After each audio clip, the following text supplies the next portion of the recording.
François Bon, 1925-2025, un an avec Howard Phillips Lovecraft. Et vous savez quoi? On boucle aujourd'hui le deuxième mois. On a fait 31 plus 28. Combien ça fait ça? Je sais même plus. Bah ouais, quelque chose comme 59. Mais là déjà, tu vois, sur le parcours de l'année, wow, quelque chose qui dit, ouais, à mesure qu'on avance, on n'arrête pas de trouver, de solidifier, de rétablir, et eh bien ça donne le moral pour continuer. Et pourtant, dans ces petites notes là, que Lovecraft insère chaque jour dans ce tout petit calepin, case après case, c'est plus trop le problème des hiéroglyphes, c'est le problème de trouver les compléments. On a donc l'ancienne édition, je crois de 2003, je crois. Moi, c'est même mon deuxième livre parce qu'il y en a un que j'avais perdu une fois sur une plage en Sardaigne, figurez-vous. Bon, bah, tant mieux s'il sert à quelqu'un. Ouais, vu ce qu'il y a dedans, c'est pas sûr. Donc c'était Esti Oshii qui avait fait rassembler, mais pas intégralement. Mais quand même, quel outil! Les lettres écrites depuis New York, depuis son premier voyage de 1922, depuis donc ce premier semestre de mariage Parkside Avenue, donc en 1924, et donc les lettres de 1920, toute l'année 1925 jusqu'à son départ. Le 6 janvier 1926, et vous savez quoi? Je crois que ce jour-là, c'est pas que je ferai un petit peu la fête, mais moi, je crois qu'on va y arriver à faire ça, bah, à condition d'être ensemble.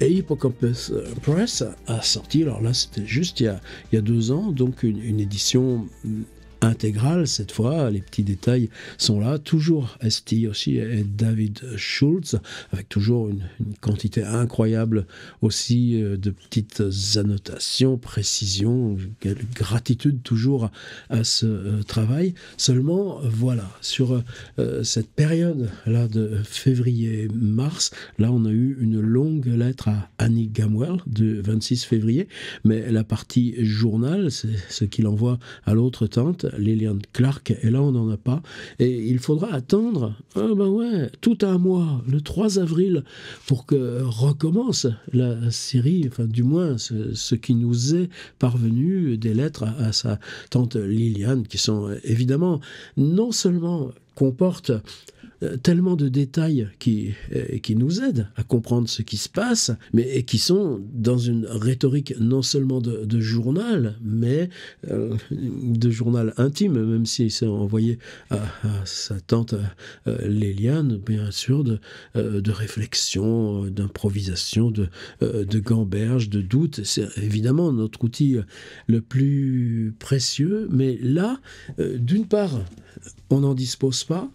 Et comment ne pas faire le lien avec le fait que c'est une période éminemment une sorte de waouh, de jeter sur le vide dans un contexte de brume. Alors toujours pour celles et ceux qui nous prennent au vol, donc Sonia qui avait au moment après le mariage mis toutes ses économies dans une boutique 5e avenue de nouveautés, de boutique de chapeaux à la mode. Tout était évidemment prêt pour que ça réussisse, sauf des problèmes de santé un petit peu lourds. Et dans ce cas-là, la déconfiture, les loyers à payer, etc. Ça descend très vite. Et elle avait dû retrouver en fin d'année un travail à Cincinnati, dans l'Ohio, donc à une grosse nuit de train, et pour raison là aussi d'économie, Lovecraft, qui avait refusé de la suivre, s'installe dans ce petit studio de Brooklyn, Clinton Street, mais là, les problèmes de santé de Sonia, elle n'en est pas exempte non plus à Cincinnati, elle finit par être licenciée, elle vient de revenir là, juste le 23 février, et elle repartira vers le 15-16 mars, donc là ils cohabitent, donc c'est 2 vies qui s'assemblent, et cette vie-là, Lovecraft n'a pas forcément envie de la raconter, je pense même probablement pas à ses tantes, par simple respect, tout simplement respect de ce qui concerne sa relation privée à Sonia, et respect de l'univers privée de Sonia, là, dont la fille, par exemple, est quasiment absente, là, des lettres à Liliane. Et Sonia, ça va être tout de suite un travail dans sa partie qu'elle va retrouver. C'est aussi, on pourra le recomposer à partir des lettres d'Avril. Elle va partir dans une ville qui s'appelle Saratoga. Saratoga, c'est une petite ville au-dessus de Albany, là, à l'entrée du Vermont. Je ne sais pas si c'est le Vermont, mais enfin, en tout cas, c'est au-dessus d'Albany. Et apparemment, elle va faire gouvernante dans une famille qui la connaît. Elle va s'occuper d'enfants, donc pas du tout quelque chose qui sera dans sa partie, et ce sera là encore quelque chose de provisoire, mais en tout cas, il y a aussi une conséquence immédiate, c'est que jusqu'ici, c'est elle qui assurait le loyer de Lovecraft à Clinton, de son studio de célibataire Clinton Street. Eh bien, tout ça, ça finit. On est dans une période beaucoup plus incertaine, et c'est justement là où on a le moins de documents. Alors, on a quand même ces petites notes. Alors, ordi, et vous voyez la joie, je vous dis pas des bourres, février 1925, là, on a fait première semaine, deuxième semaine, troisième semaine, quatrième semaine, et dans la quatrième semaine, on est au dernier jour, le samedi 28, puisque nous c'est vendredi, mais il y a toujours une journée d'écart, et c'est demain qu'on entame le mois de mars, mais on l'entamera, alors voyez-vous par exemple, wrote Elditsi, donc son journal pour la tante Liliane, il l'écrit réellement, et simplement, ça ne nous est pas parvenu. Quel dommage. Alors ce vendredi, ce samedi 28, vendredi pour nous, ça n'a pas d'importance. Levé midi, vous allez me trouver un peu répétitif. Je retrouve Sonia en ville. Donc Sonia, vous savez qu'elle a retrouvé pour quelques jours un travail, là justement, là cette fois dans sa partie, les nouveaux chapeaux, c'est la mode qui vient de Paris, donc les fabricants new-yorkais, ils redessinent des modèles, et puis une fois qu'on a trouvé le bon dessin pour le modèle, eh bien, c'est plutôt là qu'intervient Sonia, il faut trouver, établir les patrons, c'est-à-dire les déplier, comment ça se coud, comment ça s'assemble, et puis trouver les bons fabricants, les bonnes matières pour les doublures de la coiffe. Il y a tout un vocabulaire. Est-ce que vous connaissez ce texte qui s'appelle Élégie des chapeaux ? Eh bien, je trouve très dommage que Lovecraft ne pouvait pas le connaître. Alors qu'il connaît Charles Baudelaire, qu'il vénère Charles Baudelaire, ne serait-ce que parce que Baudelaire traduit Poe et introduit Poe dans la langue française, mais Lovecraft a chez lui une anthologie des textes de Baudelaire, il la cite fréquemment, mais comment il pourrait avoir cette élégie des chapeaux, qui est un projet que Baudelaire n'a jamais fini, et que pour nous, d'où là la petite digression, je crois toujours que j'aurais rien à dire dans ces trucs, puis finalement, il y a toujours des choses qui viennent, simplement parce que tu les parles, voilà, c'est tout. Et ce lien entre là, les impros vidéo, et puis les PDF, là, qui racontent autre chose, ça reste très mystérieux pour moi, et c'est justement, on arrive à lever ça dans le cours de l'année, formidable. Et pour son élégie des chapeaux, vous savez que Baudelaire détruit les brouillons, on n'a quasiment pas de brouillons de Baudelaire, mais les projets inachevés, là, tu es bien forcé de garder ce que tu as écrit. Alors, par exemple, c'est se poser devant la vitrine d'un chapelier et d'écrire ce qu'on voit.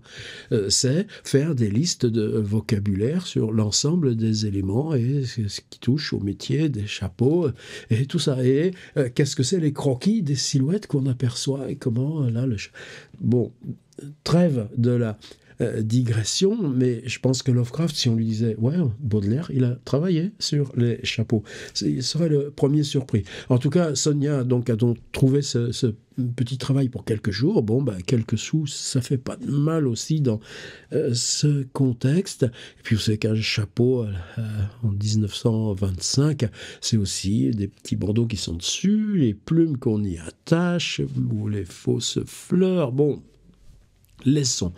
Mais tous les jours, il se retrouve, quand elle termine son travail, ou bien si elle revient à Brooklyn, on se retrouve en bas à Tiffany, la cafétéria. N'empêche que ça fait 2 jours, et là encore c'est le cas. Et par exemple, ce mot qui apparaît, le mot épicerie, groceries, franchement, vous trouvez que ce mot-là, il a à voir là dans ce qui nous rattache à Howard Phillips Lovecraft, la musique d'Eric Zahn, ou aujourd'hui directement l'appel de Cthulhu. Ben non, et pourtant c'est ça. Alors aujourd'hui, si, on va aller encore à l'automate, mais Return with dinner, out for provisions, que même là, les dépenses, pour eux, ben voilà, c'est des jeunes types, et puis c'est tellement mieux de se retrouver au Taormina, à Downing Street, là, dans le Greenwich Village, où on mange des spaghettis pour si peu cher. Eh bien ça, dans un mois de là, eh bien ce sera la boîte de haricots qu'on partagera en 4 pour qu'elle tienne 4 jours, avec un petit pain qu'on divisera en 4 pour qu'il fasse, etc. N'anticipons pas. Mais aujourd'hui, donc, il la retrouve à la fin de son travail. Peut-être même elle a pu se libérer plus tôt. Peut-être même, puisqu'il s'agissait, il avait dit, uniquement d'un travail pour quelques jours jusqu'à cette fin de semaine. Un coup de main, donc, dans une de ces maisons de nouveautés concernant les chapeaux. Et quand il la retrouve, il est allé déjà, lui, plusieurs fois. Alors, vous savez que sur la 5e avenue, il y a cette Public Library, qui est donc un petit peu le rôle là, de notre bibliothèque nationale, même si c'est la bibliothèque de la ville de New York. Il n'y a pas de... Si, à Washington, il y a la Library of Congress, mais c'est complètement autre chose. Et donc, cette Public Library, qui est l'établissement géant de lecture, bien, même là, plus ça va aller, plus il va aller y passer des après-midi entières. Et il y a une exposition. Cette exposition, c'est la collection Morgan. Alors Morgan, c'est comme Barnes et tout ça, c'est ces Américains qui, ils ont de l'argent qui vient des médicaments, qui vient principalement ou de la chimie ou du pétrole. Et ce Morgan a constitué donc une collection de manuscrits, et elle occupe toujours une maison à Philadelphie. On peut la visiter. Évidemment, on se trouve là devant des pages du jeune Dickens. Et, évidemment, pour nous, dès qu'on écrit cette histoire vivante de l'écriture, c'est à Philadelphie, c'est chez un Richard qui s'appelait Morgan. Moi, je l'ai visité, évidemment. Mais là, elle est exposée déjà depuis 2 mois à la Public Library. Lovecraft y est allé une première fois avec son ami Frank Belknap Long, et vous savez, il s'était extasié devant des manuscrits de Keats, et il y a un petit médaillon évidemment, dont on dispose. J'avais mis la reproduction photographique là, dans le PDF de la compile janvier. Là, attention, c'est la compile février qui va occuper le week-end. Et c'est une mèche de cheveux de Keats. Lovecraft est retourné voir cette exposition, je crois, je ne sais plus si c'est avec Kirk Loveman ou les deux, et eh bien là, il emmène Sonia, donc, pour une nouvelle visite, 3e pour lui, de la collection Morgan. Et quand on sort, il est tard. Là, cette fois, on n'achète pas. Si, vous voyez, c'est après. Groceries, voilà le mot que je cherchais tout à l'heure. Mais donc, on mange à l'automate.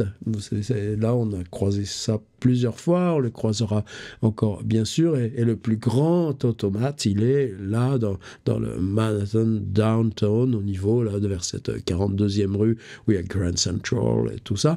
Et l'automate, c'est multiplement documenté. Donc, c'est des grands casiers réfrigérés, où on peut choisir son paille ou son dessert ou sa crème glacée ou le plat de résistance chaud. Et en tout cas, c'est une façon de manger pour pas cher. On rentre à Brooklyn et vous voyez, c'est là où il y a le mot groceries, c'est-à-dire qu'on va faire quelques courses pour le lendemain, pour ne pas être pas que tout le petit argent qui reste s'en aille dans les Tiffany, Taormina, Mellon, etc., même si ça l'empêchera pas d'y retourner.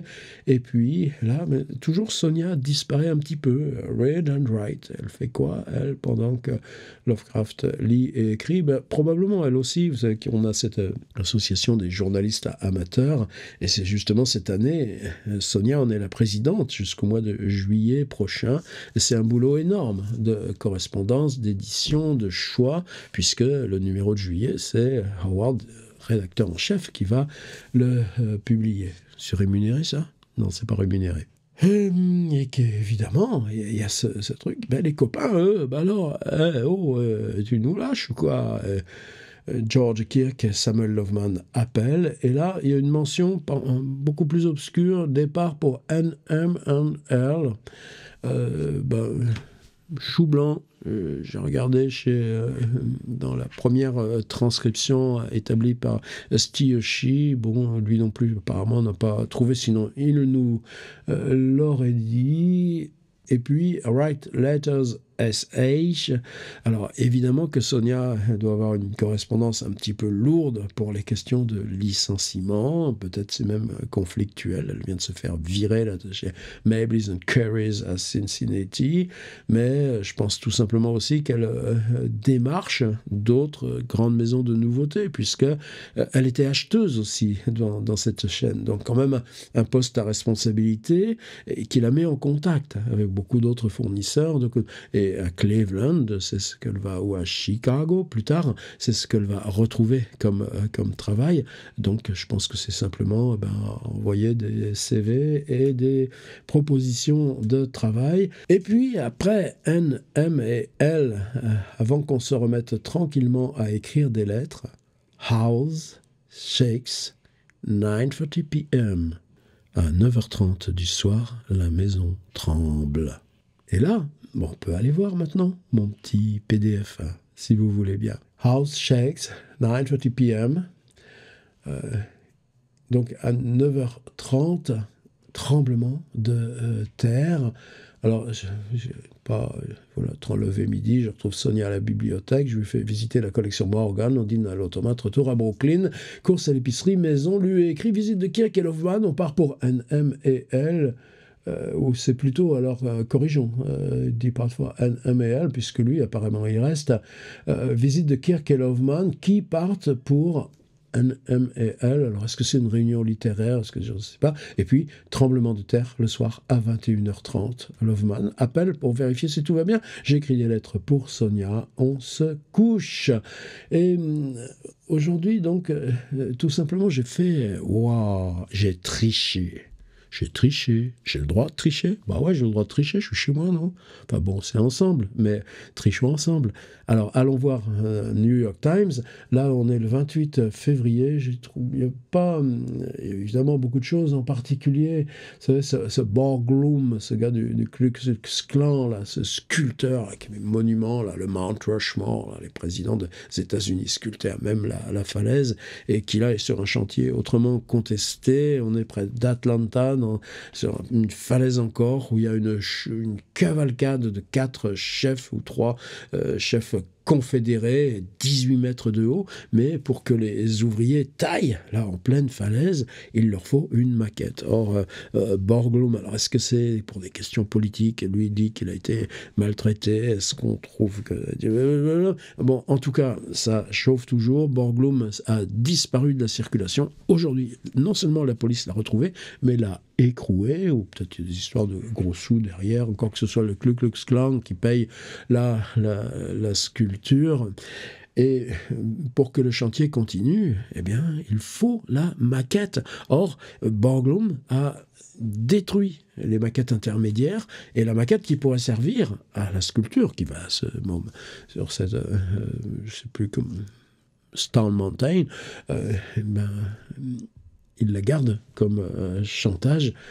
Ouais, drôle d'article, discussion sur le fait que est-ce que la marine, et c'est pas rien la marine, vous avez les histoires de sous-marins, vous savez, le sous-marin, le temple, là, avec l'histoire de Lovecraft, et puis pensez à toute la Seconde Guerre mondiale, à tous ces convois de matériel et d'hommes qui passeront tout près d'Halifax pour rejoindre de l'autre côté les troupes en Europe. Saint John Perse qui regardera ça. Mais ça, on est après Lovecraft. Mais se dire, là, non, là, ces grands cuirassés hérissés de la Première Guerre mondiale, maintenant, avec les progrès de l'aviation, est-ce qu'on a encore besoin? Alors, il n'y a pas encore d'idée là, du porte-avions, mais ces histoires de guerre, on est quand même forcés, nous, de les entendre. Alors, l'article que j'ai traduit, retour à mon petit PDF, on est Pier 36, c'est List River, donc ça doit être le William Box Bridge. Eh bien, on charge des barils d'acide, de cyanide de calcium. Et moi, j'ai souvenir de ça, c'était du vulgaire acide chlorhydrique, mais ça m'est arrivé dans l'usine aussi, comme mes 2 ans et demi de travail salarié. On servait d'acide fluorhydrique avec beaucoup de précautions, mais jamais tant que ça, finalement, et quand... Et nous, c'était en classe de seconde, une grosse fiole d'acide chlorhydrique pour les manips à H2O, etc. Et quand tu rentres chez toi totalement les yeux comme ça, les poumons comme ça, évidemment, le cyanide de calcium, c'est bien pire. Et là, 8 hommes sont en train de charger ces gros barils qu'une grue descend. Regardez le film, là, dans le lien du dossier, le film Manhattan, de Straub et Schiller. Et Charles Schiller, oui. Et ce film Manhattan qui date de 1922, ou 1920, pardon, on voit là ces chargements de bateaux, il y a des images incroyables de pelleteuses, toute cette folie géométrique là, de l'activité dans les ports. Bon, eh ben, un baril d'acide explose et tous ces hommes sont intoxiqués, on doit les hospitaliser et c'est le contremaître, les contremaîtres qui entend les appels au secours. Mais qu'est-ce qu'il fait? Eh bien, il met même pas un truc sur son nez, il descend récupérer ces bons hommes et puis finalement c'est lui qui aura le plus de dommages. Et quand je dis je triche, eh bien, on est à 21h30 quand la Terre tremble à New York. Alors, est-ce que c'est un petit truc mineur? Ça pourrait être un truc mineur, sauf que l'appel de Cthulhu, qui n'a pas été un texte difficile à traduire, paradoxalement, par rapport à bien d'autres de Lovecraft. C'est 4 strates de la même histoire, mais évidemment, un texte le plus légendaire, un texte qui fait comme le Gargantua de Rabelais. En plus, il y a tout ce truc de jeu de rôle. Donc, si je regarde Point, Tchoc, t'as alors Cthulhu qui se vend 15 000 par an, et puis les autres, si t'as la couleur tombée du ciel qui doit se vendre 2005, mais après, combien ils se vendent de Commonplace? Bon, combien se vend de chuchotements dans la nuit? Quelques-uns. Et moi, je suis très content d'avoir ces 9 petits volumes au seuil. Et puis, j'espère bien qu'un jour, ils m'en prennent 2-3 autres. Mais, de toute façon, là, cette année, j'ai de quoi faire. Hein. Mais, alors, Cthulhu, là, on va lire un bout de Lovecraft, on va essayer de voir à quoi ça... Allez, Cthulhu. Alors que c'est pas forcément le plus, moi, celui qui... par exemple, si vous comparez à Dans l'abîme du temps, par exemple... ou à Montagne de la folie. Bon, mais toujours quand même, on l'aime, l'appel d'Orchou, parce qu'il est là. Et comment il commence? It was then that he began the trembling tale, Watson. C'est alors qu'il raconta cette histoire cadabrante, mais qui éveilla un souvenir endormi, qui provoqua l'intérêt fiévreux de mon oncle. Il y avait eu une légère secousse, un tremblement de terre la nuit précédente, mais la plus importante qu'on ait ressentie en Nouvelle-Angleterre depuis plusieurs années, puisque vous savez, ça se passe dans l'école d'art de Providence, qui est toujours là, au même endroit. Et l'imagination de Wilcox en avait été vivement affectée. En s'endormant, il avait eu un rêve comme jamais auparavant il n'en avait fait, avec de grandes et cyclopéennes cités faites de blocs titanesques et de monolithes tombés du ciel, tout dégoulinant de vases vertes dans une horreur sinistre et latente. Des hiéroglyphes couvraient les murs et les piliers, et à un moment déterminé, depuis un point au-dessous, était venue une voix qui n'était pas une voix.